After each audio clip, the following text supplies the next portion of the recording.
Celosno izgore mlekarnica vo Sveti Nikole posilen požar što izbuvnal na pouzata za pojadok. Požar odpočnal od pogonot za pakovanje na mleko i mlečni proizvodi, pošto se raširili na ostanatite prostoriji. Кога не јавија дека е запалена погонот на млекарата Николови, веднаш реагиравме со 2 противпожарни возила и 4 пожарникари.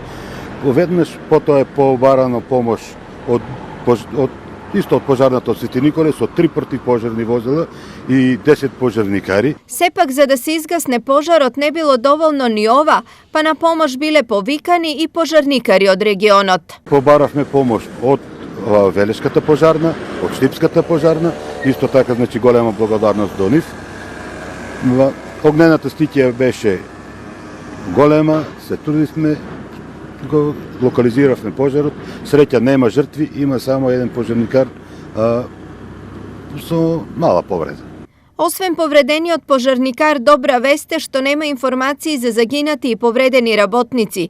Пожарот е локализиран, но сите последици од него се уште не се проценети, како што не е позната и причината за негово настанување. Ова е втор голем пожар во Свети Николе во период од 2 месеца. Претходно во експлозија на плинска боца, таму целосно изгоре авто-механичарска работилница.